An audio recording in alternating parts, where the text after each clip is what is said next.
wealthy woman who decided to go to the doctors after having terrifying nightmares she was dying was shocked to discover she had advanced breast cancer. Carolann Bruce, 51, says her dreams saved her life after they pushed her to get checked twice even after doctors told her they were 80% sure she did not have cancer. The mum of two had been experiencing nightmares on a nightly basis starting in January 2011, which lasted for nearly a year and left her terrified. She began to journal her dreams, and on November 11, 2011 she dreamed a shadowy figure took her to a hospital where she was a patient who kept dying of cancer. The following day she felt a lump on her breast, and headed to Marple Cottage Surgery in Stockport, Lancashire, in tears as she was certain she had cancer. She was told she had to wait 2 weeks for a test, but Carolann said she couldn't wait any longer and booked an appointment at a consultant at the Alexandra Hospital in Cheadle conducted a mammogram which came back negative, but Carolann said her dreams were so vivid she challenged her diagnosis and insisted on further tests. The following day, on November 15, she returned and told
doctors they were wrong despite assuring her they were 80% sure she didn't have cancer. However, a further scan and biopsy revealed she had stage 2 breast cancer which needed immediate surgery. Doctors said her malignant carcinoma had been doubling in size each day and performed a life-saving £10,000 mastectomy in early December to remove. Carolann, who was born in Glasgow, Scotland, says she hasn't had a single nightmare since her surgery nearly a decade ago. Carolann, from Stockport, said, "These dreams were just the scariest dreams you can ever imagine.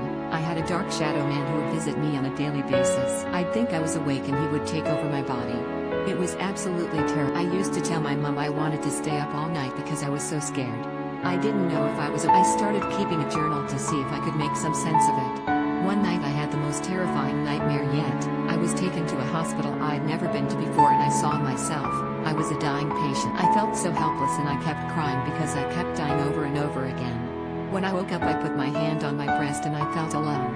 And I knew no one has been able to tell me why I had those dreams. People thought I was crazy. Even the doctors didn't think I had cancer, but I was sure of it.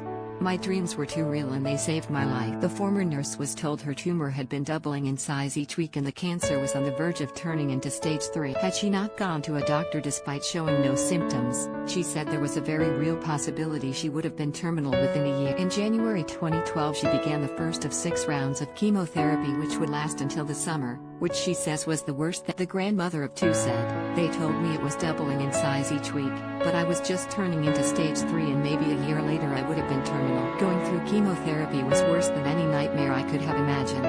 The only way I can describe it is they poison you and take you on the brink of death and then bring you back to life, only to bring you to the brink of death. It's the worst thing in the world.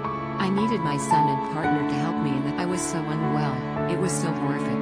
Around the time her nightmares began. Thankfully, her tumor has not returned since, nor have her nightmares, which she has not had since her surgery in late. She said, "I look back on it now and I thank God I had the nightmares as they saved. Never had a dream after I was diagnosed. The dreams, the dark man, all vanished." Carolann gets tested every 2 years but has otherwise led a healthy and normal life supported by her husband Jared Plant, 51 and her 2 kids Ryan James, 29, and Jenna Brown, 30. She had been writing journals throughout her ordeal which has now become a book, The Dream That Saved My Life.